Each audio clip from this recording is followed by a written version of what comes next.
This is the 52nd talk in the collection, and it's entitled Wholehearted Training. And this was first published in the book Everything is Teaching Us. So this was translated by Paul Breiter, the ex-Varapanyo Bhikkhu.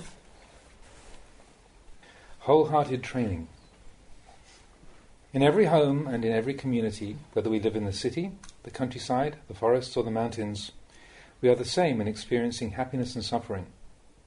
So many of us lack a place of refuge, a field or a garden where we can cultivate positive qualities of the heart.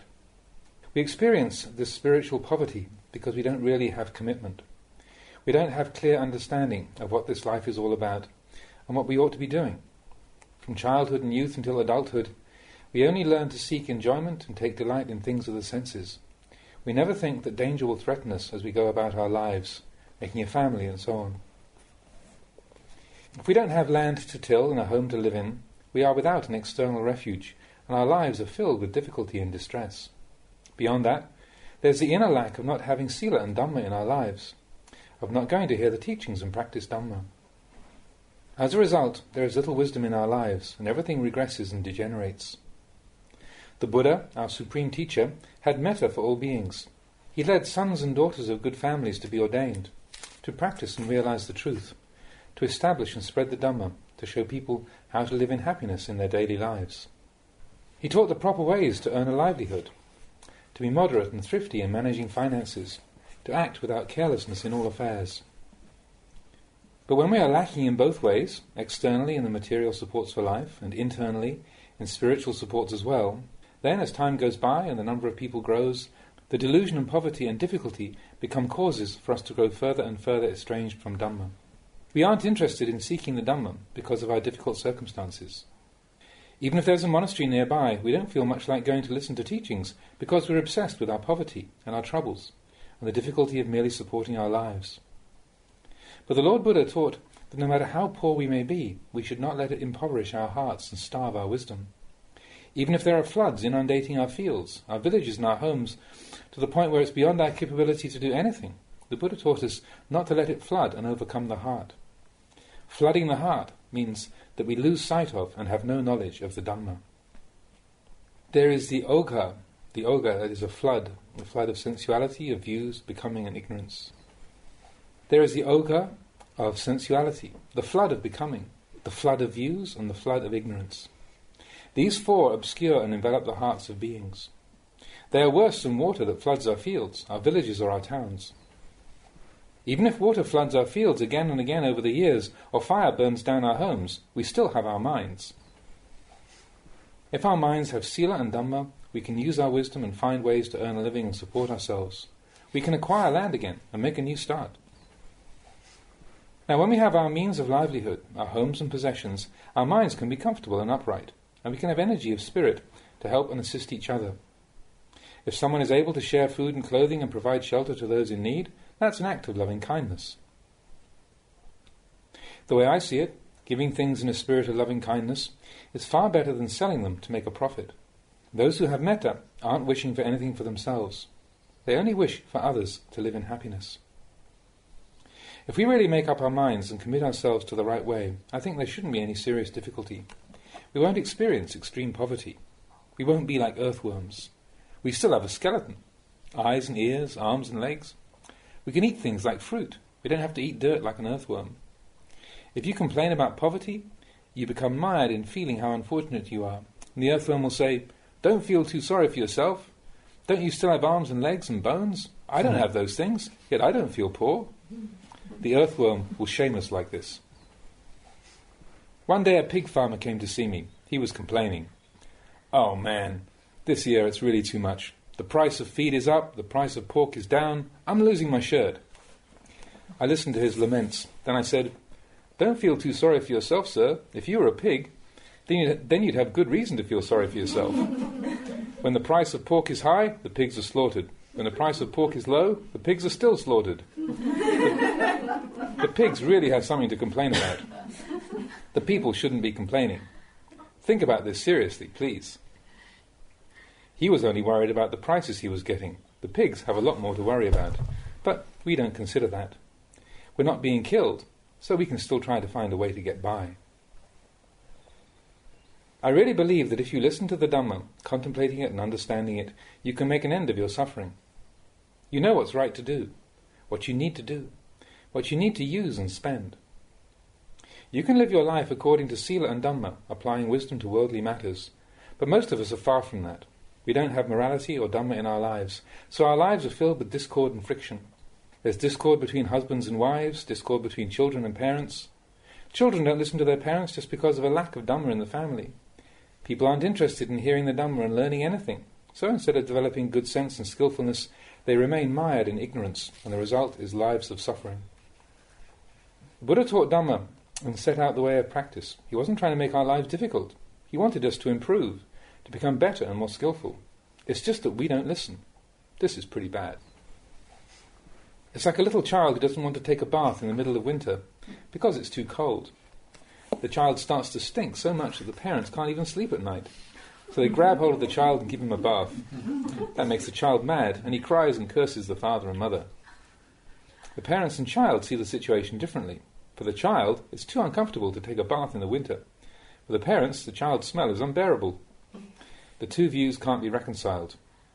The Buddha didn't simply want us to leave us as we are. He wanted us to be diligent and work hard in ways that are good and beneficial, and to be enthusiastic about the right path. Instead of being lazy, we have to make effort. His teaching is not something that will make us foolish or useless. He teaches us how to develop and apply wisdom to whatever we're doing, working, farming, raising a family, managing our finances, being aware of all aspects of these things. If we live in the world, we have to pay attention and know the ways of the world. Otherwise, we end up in dire straits. We live in a place where the Buddha and his Dhamma are familiar to us. But then we get the idea that all we need to do is to go and hear the teachings and then take it easy, living our lives as before. This is badly mistaken. How would the Buddha have attained any knowledge like that? There would never have been a Buddha. He taught about the various kinds of wealth. The wealth of human life, the wealth of the heaven realm, the wealth of Nibbana. Those with Dhamma, even though they are living in the world, are not poor. Even though they may be poor, they don't suffer over it. When we live according to Dhamma, we feel no distress when looking back on what we've done. We're only creating good karma. If we are creating bad karma, then the result later on will be misery. If we haven't created bad karma, we won't suffer such results in the future. But if we don't try to change our habits and put a stop to wrong actions, our difficulties go on and on, both the mental distress and the material troubles. So, we need to listen and contemplate, and then we can figure out where the difficulties come from. Haven't you ever carried things to the fields on a pole over your shoulders? When the load's too heavy in front, isn't that uncomfortable to carry? When it's too heavy at the back, isn't that uncomfortable to carry? Which way is balanced and which way is unbalanced? When you're doing it, you can see. Dhamma's like that. There's cause and effect.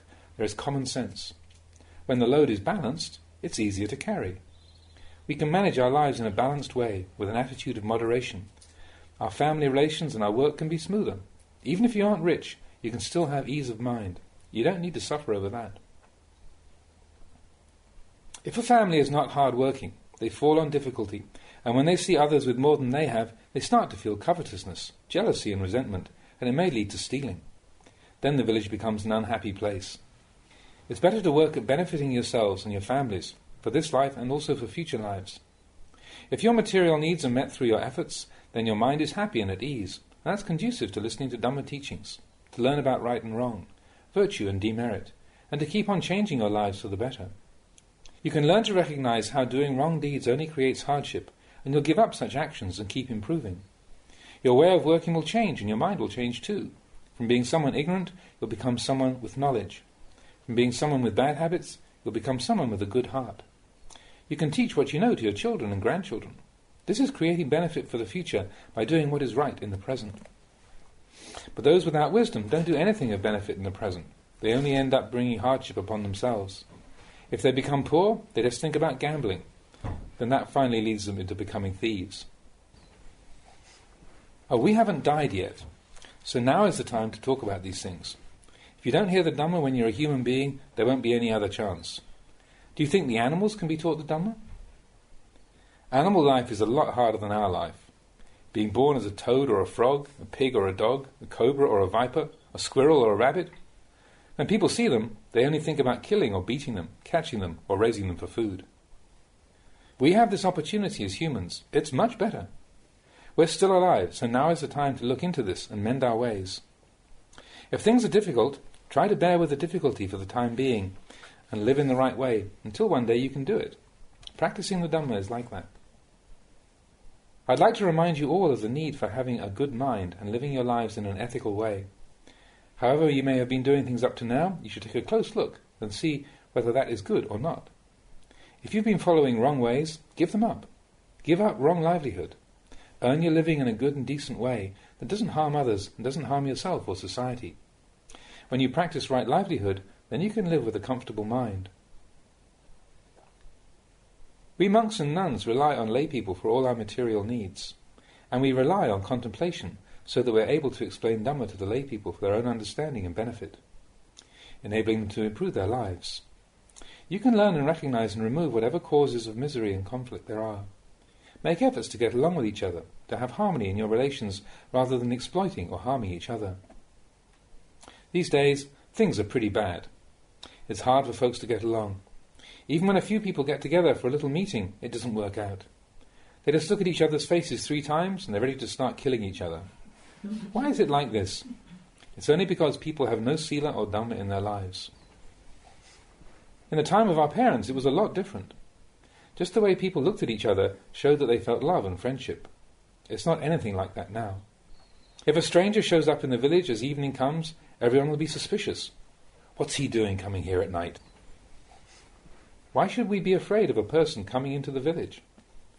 If a strange dog comes into the village, nobody will give it a second thought. So is a person worse than a dog? It's an outsider, a strange person. How can anyone be an outsider? When someone comes to the village, we ought to be glad. They're in need of shelter, so they can stay with us, and we can take care of them and help them out.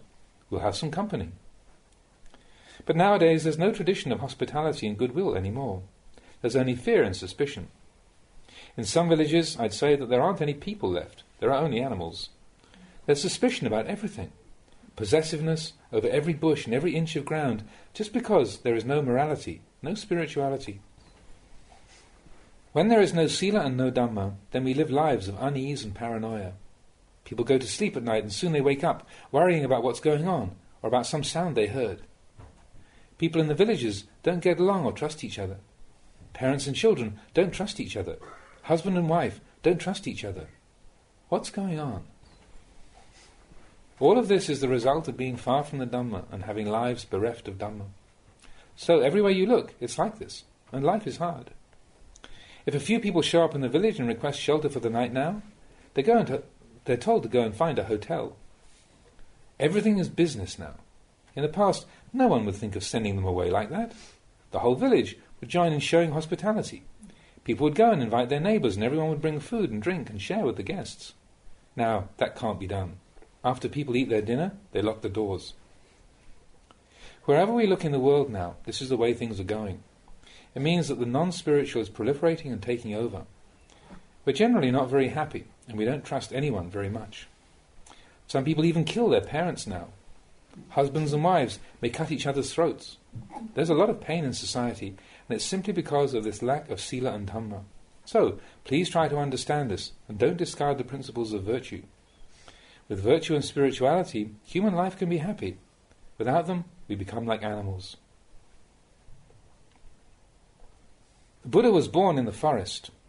Born in the forest, he studied Dhamma in the forest. He taught Dhamma in the forest. Beginning with the discourse on the turning of the wheel of Dhamma, he entered Nibbana in the forest. It's important for those of us who live in the forest to understand the forest. Living in the forest doesn't mean that our minds become wild, like those of forest animals. Our minds can become elevated and spiritually noble. This is what the Buddha said. Living in the city, we live among distraction and disturbance. In the forest, there's quiet and tranquility. We can contemplate things clearly and develop wisdom. So we take this quiet and tranquility as our friend and helper, because such an environment is conducive to Dhamma practice. We take it as our dwelling place. We take the mountains and caves for our refuge.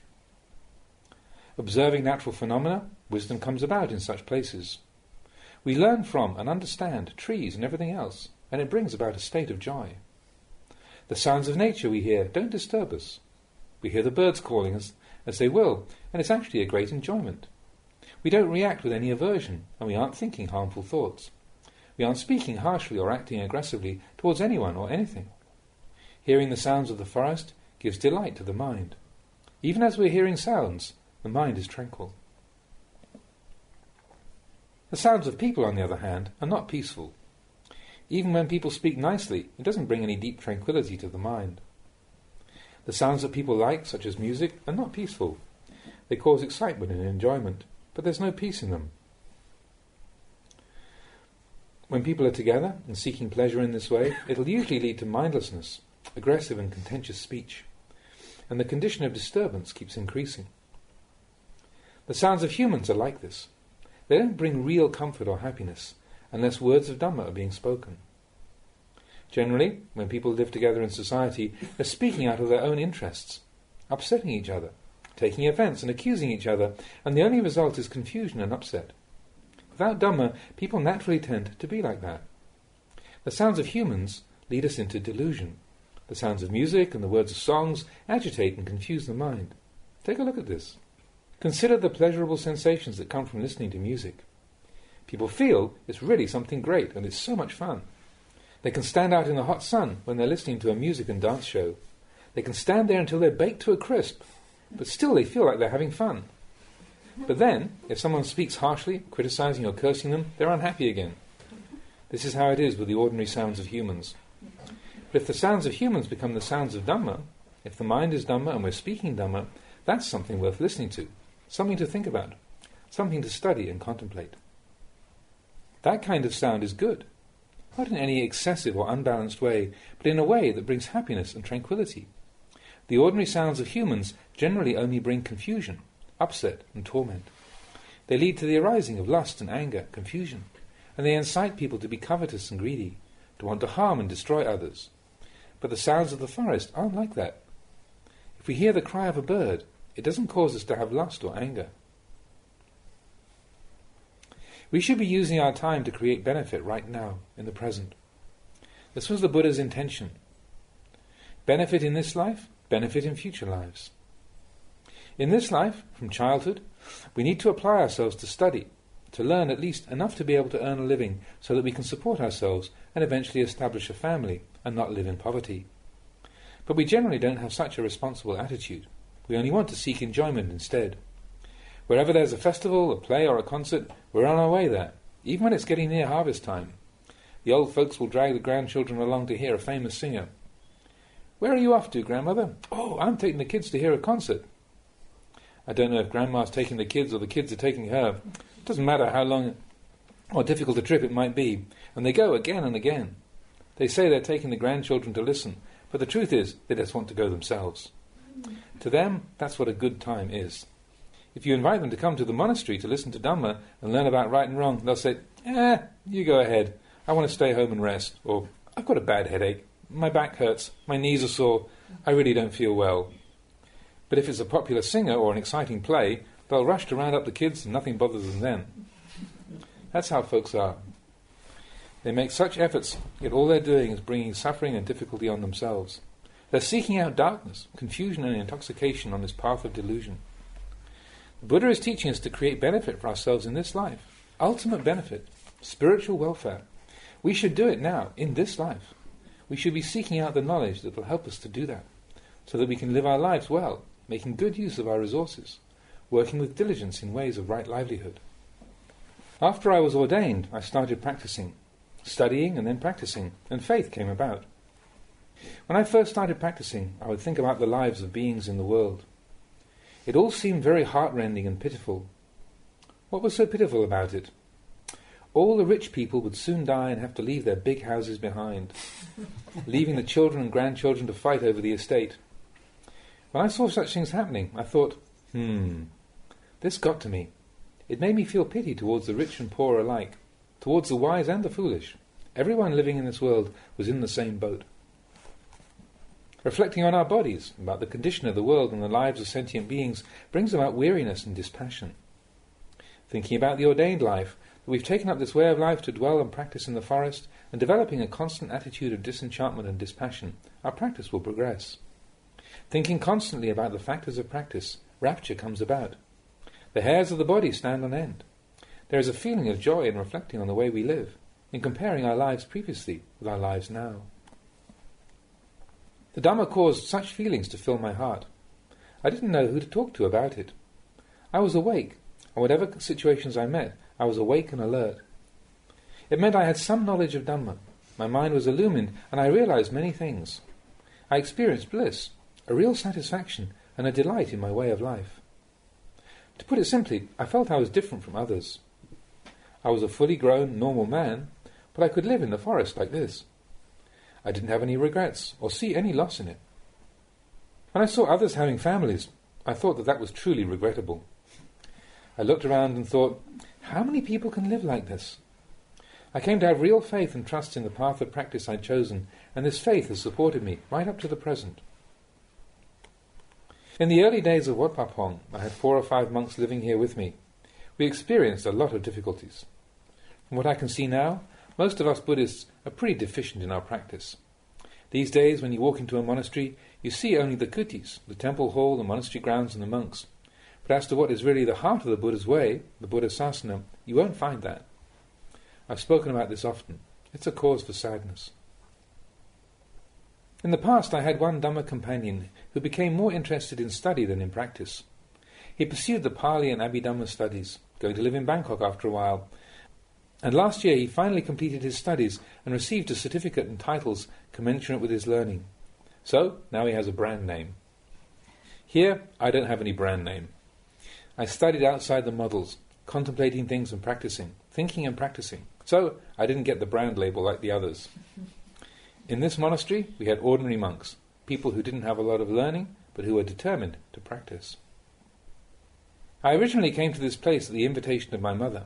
She was the one who had cared for me and supported me since my birth. But I hadn't repaid her kindness, so I thought that this would be a good way to do that, coming here to Wat Pah Pong. I had some connection with this place. When I was a child, I remember hearing my father saying that Ajahn Chah, who was the teacher of Venerable Ajahn Mun, came to stay here in this forest. My father went to hear the Dhamma from him. I was a child, but my memory stayed with me. It stuck in my mind always. My father was never ordained, but he told me how he went to pay respects to this meditation monk. It was the first time he saw a monk eating out of his alms bowl, putting everything together in the one alms bowl, rice, curry, sweets, fish, everything. He'd never seen such a thing, and it made him wonder what kind of a monk this might be. He told me about this when I was a little child. That was a meditation monk. Then he told me about getting Dhamma teachings from Ajahn Chah. It wasn't the ordinary way of teaching. He just spoke what was on his mind. That was the practice monk who came to stay here once. So when I went off to practice myself, I always retained some special feeling about this. When I would think about my home village, I always thought about this forest. Then, when the time came to return to this area, I came to stay here. I invited one high-ranking monk from Pibun district to come and stay here too, but he said he couldn't. He came for a while and said, "This is not my place." He told this to the local people. Another Ajahn came to stay here for a while too and left, but I remained. In those days, this forest was really remote. It was far from everything, and living here was very hard. There were mango trees the villagers had planted here, and the fruit often ripened and went bad. Yams were growing here too, and they would just rot in the ground, but I wouldn't dare to take any of it. The forest was really dense. When you arrived here with your bowl, there wouldn't be any place to put it down. I had to ask the villagers to clear some spaces in the forest. It was a forest that people didn't dare enter. They were very afraid of this place. Nobody really knew what I was doing here. People didn't understand the life of a meditation monk. I stayed here like this for a couple of years, and then the first few monk disciples followed me here. We lived very simply, quietly in those days. We used to get sick with malaria, all of us nearly dying. But we never went to a hospital. We already had our safe refuge, relying on the spiritual power of the Lord Buddha and his teachings. At night, it would be completely silent. Nobody ever came in here. The only sound you heard was the sound of the insects. The kutis were far apart in the forest. One night, about 9 o'clock, I heard someone walking out of the forest. One monk was extremely ill with fever and was afraid he was going to die. He didn't want to die alone in the forest. I said, "That's good. Let's try to find someone who isn't ill to watch the one who is. How can one sick person take care of another?" That was about it. We didn't have medicine. We had boropet, an extremely bitter medicinal vine. We boiled it to drink.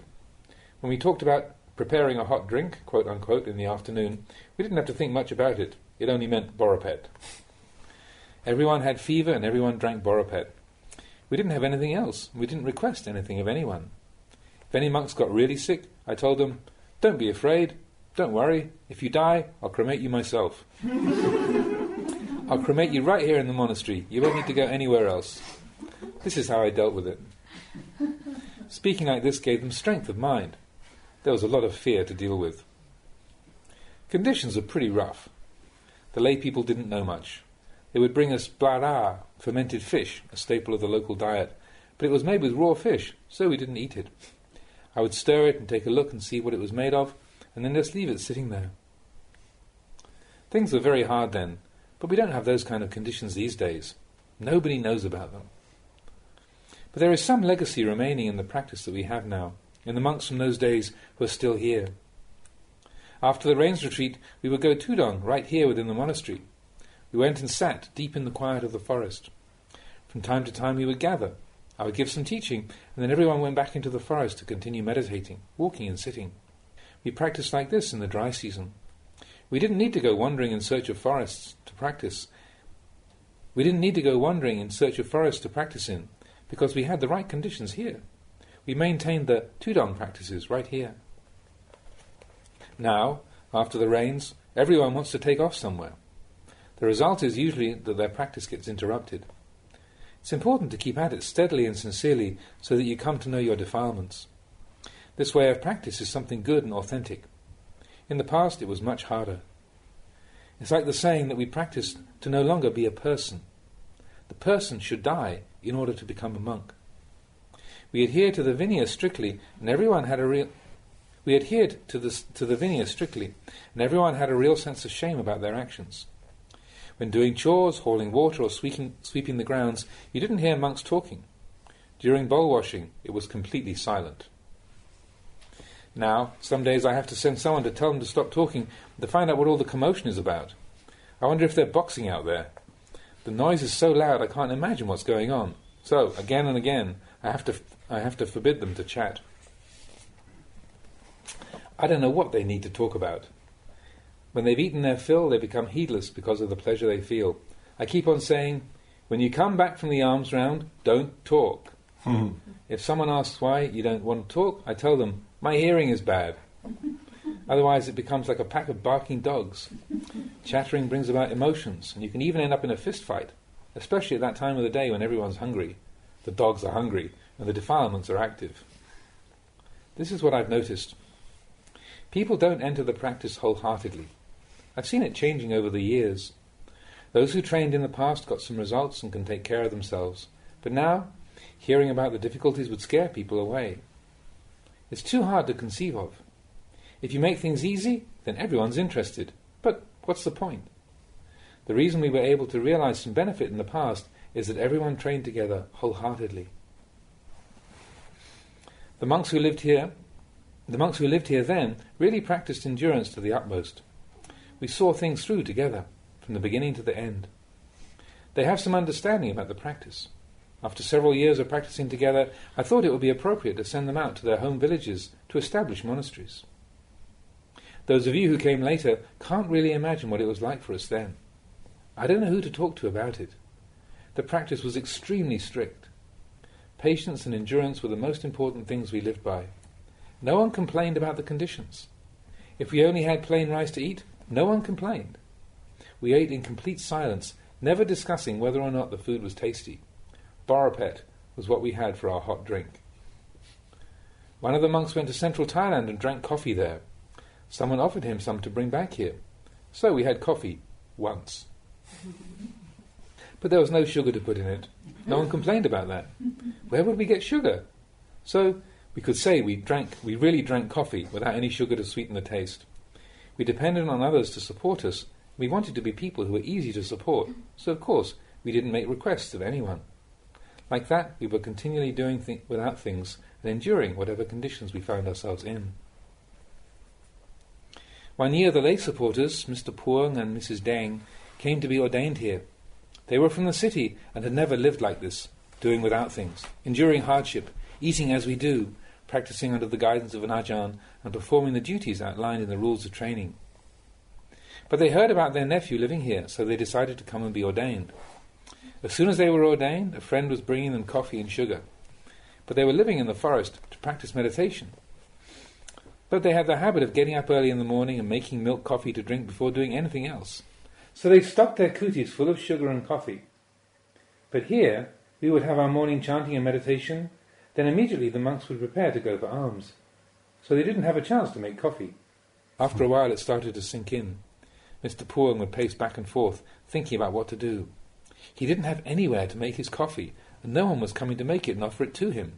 So he ended up bringing it all to the monastery kitchen and leaving it there. Coming to stay here, actually seeing the conditions in the monastery and the way of life of meditation monks, really got him down. He was an elderly man, an important relative to me. That same year he disrobed. It was appropriate for him, since his affairs were not yet settled. After that, we first got ice here. We saw some sugar once in a while too. Mrs. Deng had gone to Bangkok. When she talked about the way we lived, she'd start crying. People who hadn't seen the life of meditation monks had no idea what it was like. Eating once a day? Was that making progress or falling behind? I don't know what to call it. On alms round, people would make little packages of chili sauce to put in our bowls in addition to the rice. Whatever we got, we'd bring it back, share it out and eat. Whether we had different items that people liked or whether the food was tasty or not was never something we discussed. We just ate to be full and that was it. It was really simple. There were no plates or bowls, everything went into the alms bowl. Nobody came here to visit. At night everyone went to their kutis to practice. Even the dogs couldn't bear to stay here. The kutis were far apart and far from the meeting place. After everything was done at the end of the day, we separated and entered the forest to go to our kutis. That made the dogs afraid. They wouldn't have any safe place to stay. So they would follow the monks into the forest, but when they went up into their kutis, the dogs would be left alone and felt afraid. So they would try to follow another monk, but that monk would also disappear into his kuti. So even the dogs couldn't live here. This was our life of practicing meditation. I thought about this sometimes. Even the dogs can't bear it. But still, we live here. Pretty extreme. It made me a little melancholy too. All kinds of obstacles. We lived with fever, but we faced death, and we all survived. Beyond facing death, we had to live with difficult conditions such as poor food, but it was never a concern. When I look back to the conditions at that time compared to the conditions we have now, they're so far apart. Before, we never had bowls or plates. Everything was put together in the alms bowl. Now, that can't be done. So if 100 monks are eating, we need 5 people to wash the dishes afterwards. Sometimes they're still washing up when it's time for the Dhamma talk. This kind of thing makes for complications. I don't know what to do about it. I'll just leave it to you. You can use your own wisdom to consider. It doesn't have an end. Those who like to complain will always find something else to complain about, no matter how good the conditions become. So the result is that the monks have become extremely attached to flavours and aromas. Sometimes I overhear them talking about their ascetic wandering. Oh boy, the food is really great there. I went too long to the south by the coast. Oh, I ate lots of shrimp. I ate big ocean fish. This is what they talk about. When the mind is taken up with such concerns, it's easy to get attached and immersed in desire for food. Uncontrolled minds are roaming about and getting stuck in sights, sounds, smells, tastes, physical sensations and ideas, and practicing Dhamma becomes difficult. It becomes difficult for an Ajahn to teach people to follow the right way when they're attached to tastes. It's like raising a dog. If you just feed it plain rice, it'll grow strong and healthy. But give it some tasty curry on top of its rice for a couple of days, and after that, it won't look at the plain rice anymore. Sights, sounds, smells and tastes are the undoing of Dhamma practice. They can cause a lot of harm. If each one of us does not contemplate the use of the 4 requisites, robes, alms food, dwelling and medicines, the Buddha's way cannot flourish. You can look and see this However much material progress and development there is in the world, the confusion and suffering of humans increase right along with it. And after it goes on for some time, it's almost impossible to find a solution. Thus I say that when you go to a monastery, you see the monks, the temple and the kutis, but you don't see the Buddha sasana. The sasana is in decline like this. It's easy to observe. The sasana, meaning the genuine and direct teaching that instructs people to be honest and upright, to have loving kindness towards each other, has been lost, and turmoil and distress are taking its place. Those who went through the years of practice with me in the past have still maintained their diligence, but after 25 years here, I see how the practice has become slack. Now people don't dare push themselves and practice too much. They're afraid. They fear it'll be extreme self-mortification. In the past we just went for it. Sometimes monks fasted for several days or a week. They wanted to see their minds, to train their minds. If it's stubborn, you whip it. Mind and body work together. When we're not yet skilled in practice, if the body's too fat and comfortable, the mind gets out of control. When a fire starts and the wind blows, it spreads the fire and burns the house down. It's like that. Before, when I talked about eating little, sleeping little and speaking little, the monks understood and took it to heart. But now such talk is likely to be disagreeable to the minds of practitioners. We can find our way. Why should we suffer and practice so austerely? It's the extreme of self-mortification. It's not the Buddha's path. As soon as anyone talks like this, everyone agrees. They're hungry. So, what can I say to them? I keep on trying to correct this attitude, but this is the way it seems to be now. So, all of you, please make your minds firm and strong. Today you've gathered from different branch monasteries to pay your respects to me as your teacher, to gather as friends in the Dhamma, so I'm offering some teaching about the path of practice. The practice of respect is a supreme Dhamma. When there is true respect, there will be no disharmony. People will not fight and kill each other. Paying respects to a spiritual master, to our preceptors and teachers, causes us to flourish. The Buddha spoke of it as something auspicious. People from the city may like to eat mushrooms. They ask, where do the mushrooms come from? Someone tells them they grow in the earth. So they pick up a basket and go walking out into the countryside, expecting the mushrooms will be lined up along the side of the road for them to pick. But they walk and walk, climbing hills and trekking through the fields without seeing any mushrooms. A village person has gone picking the mushrooms before and knows where to look for them. He knows which part of the forest to go to. But the city folk only have the experience of seeing mushrooms on their plate. They hear they grow in the earth and get the idea that they will be easy to find, but it doesn't work out that way. Training the mind in samadhi is like this. We get the idea it'll be easy, but when we sit, our legs hurt, our back hurts, we feel tired, we get hot and itchy. Then we start to feel discouraged, thinking that the samadhi is as far away from us as the sky from the earth. We don't know what to do and become overwhelmed by the difficulties. But if we can receive some training, it'll get easier, little by little. So you who come here to practice samadhi and experience it as being difficult, I had my troubles with it too.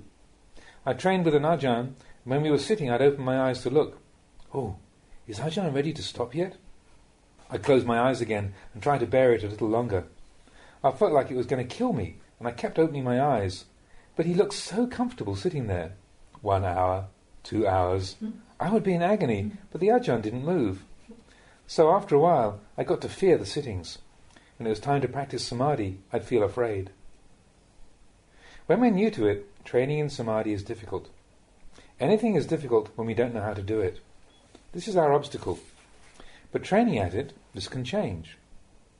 That which is good can eventually overcome and surpass that which is not good. We tend to become faint-hearted as we struggle. This is a normal reaction, and we all go through it. So it's important to train for some time. It's like making a path through the forest. At first, it's rough going, with a lot of obstructions. But returning to it again and again, we clear the way. After some time, we remove the branches and stumps, and the ground becomes firm and smooth from being walked on repeatedly. Then we have a good path for walking through the forest. This is what it's like when we train the mind. Keeping at it, the mind becomes illumined. For example, we country people grow up eating rice and fish. Then when we come to learn Dhamma, we're told to refrain from harming. We should not kill living creatures. What can we do then? We feel we're really in a bind. Our market is in the fields. If the teachers are telling us not to kill, we won't eat. Just this much and we're at our wits' ends. How will we feed ourselves? There doesn't seem to be any way for us rural people. Our marketplace is the field and the forest. We have to catch animals and kill them in order to eat. I've been trying to teach people ways to deal with this issue for many years. It's like this. Farmers eat rice.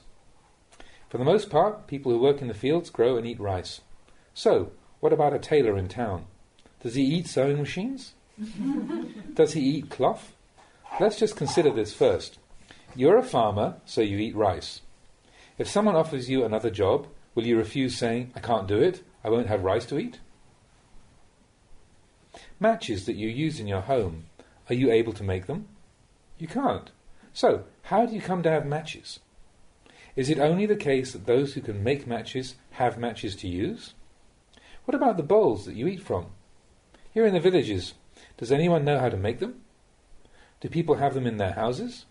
So, where do you get them from?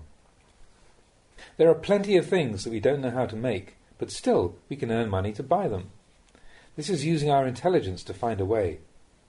In meditation we also need to do this. We find ways to avoid wrongdoing and practice what is right. Look at the Buddha and his disciples.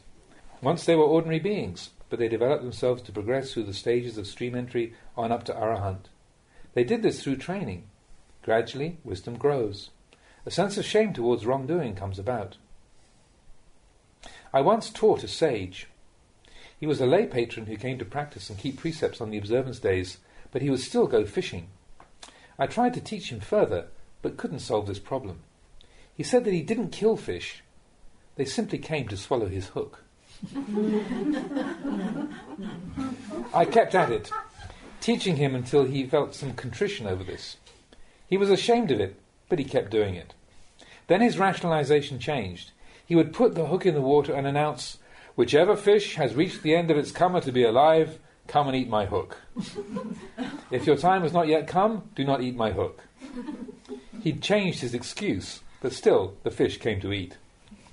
Finally he started looking at them, their mouths caught on the hook, and he felt some pity. But he still couldn't resolve his mind. Well, I told them not to eat the hook if it wasn't time. What can I do if they still come? And then he'd think, but they're dying because of me. He went back and forth on this until finally he could stop. But then there were the frogs. He couldn't bear to stop catching frogs to eat. Don't do this, I told him. Take a good look at them. Okay, if you can't stop killing them, I won't forbid you, but please just look at them before you do that. So he picked up a frog and looked at it. He looked at its face, its eyes, its legs. Oh man, it looks just like my child. It has arms and legs, its eyes are open. It's looking at me. He felt hurt, but still he killed them. He looked at each one like this and then killed it, feeling he was doing something bad. His wife was pushing him, saying they wouldn't have anything to eat if he didn't kill frogs. Finally, he couldn't bear it any more. He would catch them, but wouldn't break their legs like before. Previously, he'd break their legs so they couldn't hop away. Still, he couldn't make himself let them go. Well, I'm just taking care of them, feeding them here. I'm only raising them. Whatever someone else might do, I don't know about that. But of course he knew. The others were still killing them for food. After a while he could admit this to himself. Well, I've cut my bad karma by 50% anyhow. Someone else does the killing. This was starting to drive him crazy, but he couldn't yet let go. He still kept the frogs at home. He wouldn't break their legs anymore, but his wife would. It's my fault. Even if I don't do it, they do it because of me. Finally, he gave it up altogether. But then his wife was complaining. What are we going to do? What should we eat? He was really caught now. When he went to the monastery, the Ajahn lectured him on what he should do. When he returned home, his wife lectured him on what he should do. The Ajahn was telling him to stop doing that, and his wife was egging him on to continue doing so. What to do? What a lot of suffering. Born into this world, we have to suffer like this. In the end, his wife had to let go too, so they stopped killing frogs. He worked in his field, tending his buffaloes. Then he developed the habit of releasing fish and frogs. When he saw a fish caught in the nets, he'd set them free. Once he went to a friend's house and saw some frogs in a pot, and he set them free. Then his friend's wife came to prepare dinner. She opened the lid of the pot and saw the frogs were gone. They figured out what had happened. It's that guy with a heart of merit. She did manage to catch one frog and made a chili paste with it. They sat down to eat, and as he went to dip his ball of rice in the chili, she said, "Hey, heart of merit, you shouldn't eat that. It's frog chili paste." This was too much. What a lot of grief. Just being alive and trying to feed oneself. Thinking about it, he couldn't see any way out. He was already an old man, so he decided to ordain.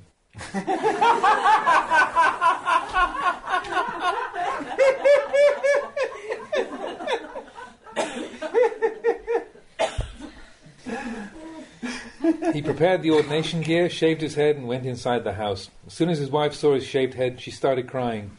He pleaded with her, "Since I was born, I haven't had the chance to be ordained. Please give me your blessing to do this. I want to be ordained, but I'll disrobe and return home again." So the wife relented. He was ordained in the local monastery, and after the ceremony, he asked the preceptor what he should do. The preceptor told him, "If you're really doing this seriously, you ought to just go and practice meditation. Follow a meditation master. Don't stay near the houses." He understood and decided to do that. He slept one night in the temple, and in the morning took his leave, asking where he could find Ajahn Tongrat. Ajahn Tongrat was a well-known meditation teacher during Ajahn Chah's early years. He shouldered his bowl and wandered off, a new monk who couldn't yet put on his robes very neatly, but he found his way to Ajahn Tongrat. "Venerable Ajahn, I have no other aim in life. I want to offer my body and my life to you." Ajahn Tongrat replied, "Very good, lots of merit. You almost missed me. I was just about to go on my way. So, do your prostrations and take a seat there." The new monk asked, "Now that I'm ordained, what should I do?" It happened that they were sitting by an old tree stump. Ajahn Tongrat pointed to it and said, "Make yourself like this tree stump. Don't do anything else. Just make yourself like this tree stump." He taught him meditation in this way. So Ajahn Tongrat went on his way, and the monk stayed there to contemplate his words. Ajahn taught me to make myself like a tree stump. What am I supposed to do? He pondered this continuously, whether walking, sitting, or lying down to sleep. He thought about the stump first being a seed, how it grew into a tree, got bigger and aged, and was finally cut down, leaving just this stump. Now that it's a stump, it won't be growing anymore, and nothing will bloom from it. He kept on pondering in his mind, considering it over and over, until it became his meditation object. He expanded it to apply to all phenomena, and was able to turn it inwards and apply it to himself. After a while, I'm probably going to be like this stump, a useless thing. Realizing this gave him the determination not to disrobe.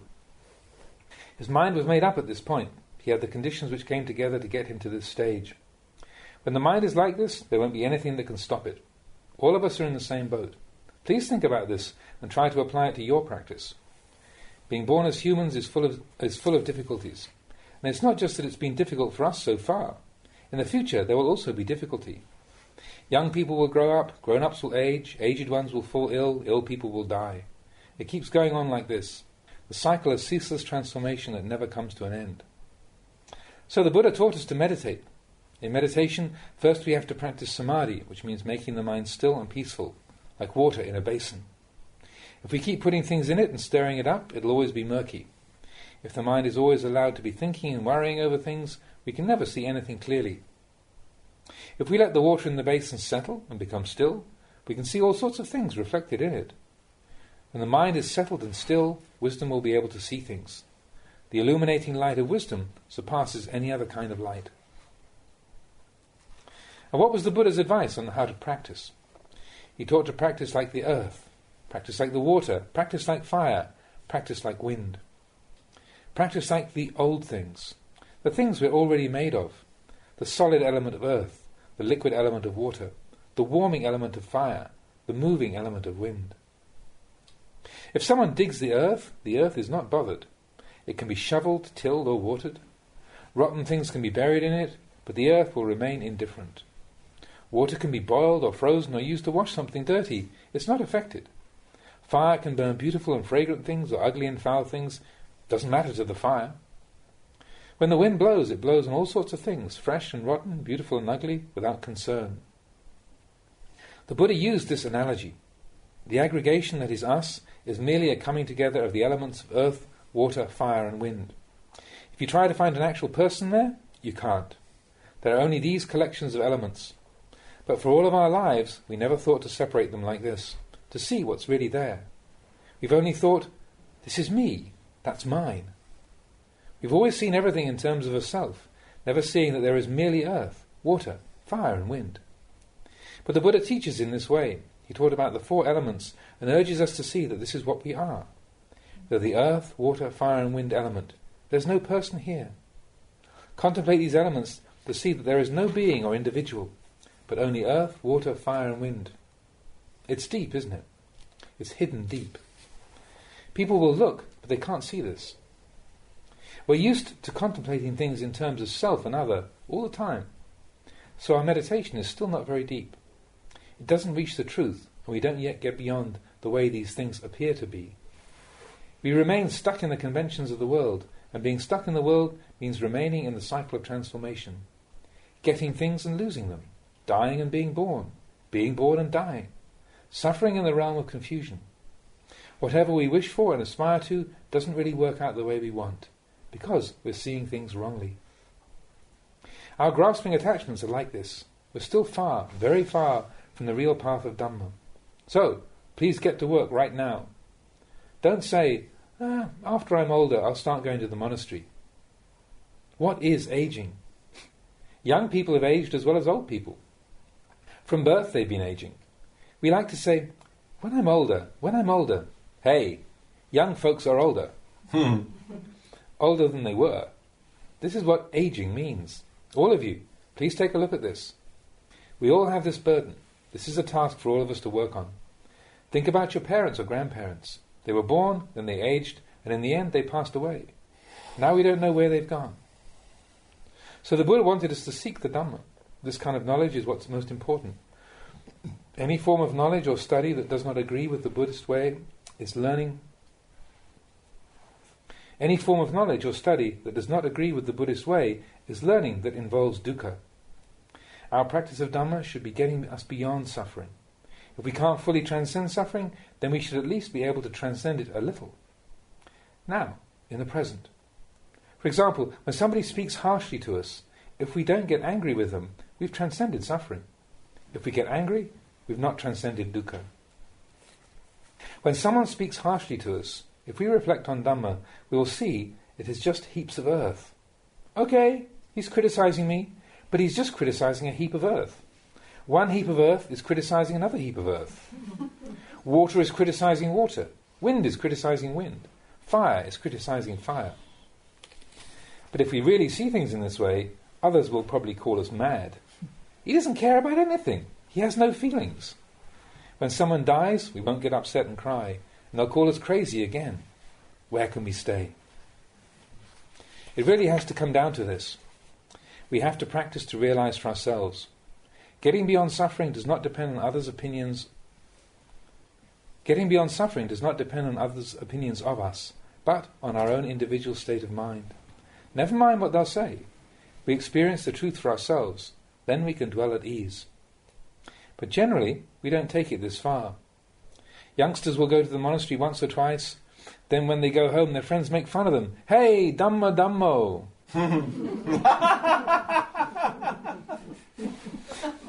They feel embarrassed and don't feel like coming back here again. Some of them have told me that they came here to listen to teachings and gain some understanding, so they stopped drinking and hanging out with the crowd. But their friends belittled them. You go to the monastery and now you don't want to go out drinking with us anymore. What's wrong with you? So they get embarrassed and eventually end up doing the same old things again. It's hard for people to stick to it. So, rather than aspiring too high, let's practice patience and endurance. Exercising patience and restraint in our families is already pretty good. Don't quarrel and fight. If you can get along, you've already transcended suffering for the moment, and that's good. When things happen, recollect Dhamma. Think of what your spiritual guides have taught you. They teach you to let go, to give up, to refrain, put things down. They teach you to strive and to fight in this way to solve your problems. The Dhamma that you come to listen to is just for solving your problems. What kind of problems are we talking about? How about your families? Do you have any problems with your children, your spouses, your friends, your work and other matters? All these things give you a lot of headaches, don't they? These are the problems we're talking about. These teachings are telling you that you can resolve the problems of daily life with Dhamma. We've been born as human beings. It should be possible to live with happy minds. We do our work according to our responsibilities. If things get difficult, we practice endurance. Earning a livelihood in the right way is one sort of Dhamma practice, the practice of ethical living. Living happily and harmoniously like this is already pretty good. But we're usually taking a loss. Don't take a loss. If you come here on the observance day to take the precepts and then go home and fight, that's a loss. Do you hear what I'm saying, folks? It's a loss to do this.